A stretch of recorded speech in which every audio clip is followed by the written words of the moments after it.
ನಮಗೂ ಕೂಡ ಈ ವಿಷಯ ತಿಳಿದು ಬಹಳ ಆಶ್ಚರ್ಯ ಆಯಿತು ಮತ್ತು ಇದು ಒಂದು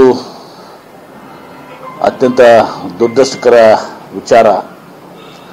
ಯಾಕಂದರೆ ಶೆಟ್ಟರ್ ಅವರಿಗೆ ಹೋದ ಚುನಾವಣೆಯಲ್ಲಿ ಬಿಜೆಪಿದವರು ಅವರ ಮತಕ್ಷೇತ್ರದಲ್ಲಿ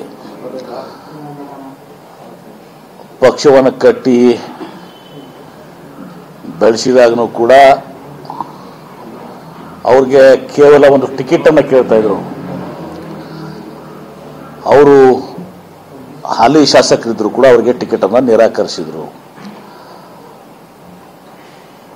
ಅಂಥ ಸಂದರ್ಭದಲ್ಲಿ ಕಾಂಗ್ರೆಸ್ ಪಕ್ಷ ಅವ್ರನ್ನ ಬರಮಾಡಿಕೊಂಡು ಅವರಿಗೆ ನಾವು ಟಿಕೆಟನ್ನು ಕೊಟ್ಟಿದ್ವಿ. ಚುನಾವಣೆಯಲ್ಲಿ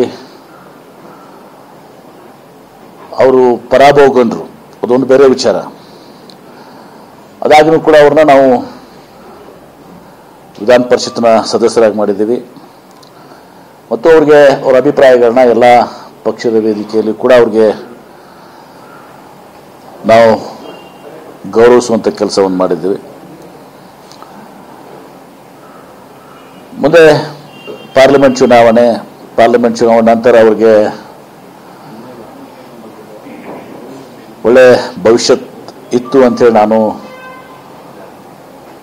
ಅಂದ್ಕೊಂಡಿದ್ದೀನಿ. ಅದಾಗಿನೂ ಕೂಡ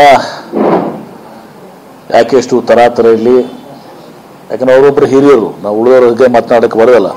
ಅವರು ಮಾಜಿ ಮುಖ್ಯಮಂತ್ರಿಗಳು, ವಿರೋಧ ಪಕ್ಷದ ನಾಯಕರಾಗಿ ಕೆಲಸ ಮಾಡಿದ್ದಾರೆ. ಇಷ್ಟು ತರಾತುರಲ್ಲಿ ಆತುರದಲ್ಲಿ ಅವರು ಯಾಕೆ ನಿರ್ಧಾರ ತೆಗೆದುಕೊಂಡ್ರು, ಅವ್ರ ಮೇಲೆ ಏನು ಒತ್ತಡ ಇತ್ತು ಅಥವಾ ಅವ್ರಿಗೇನು ಆಮಿಷಗಳನ್ನ ಒಡ್ಡಿದಾರ ನನಗೆ ತಿಳಿದು.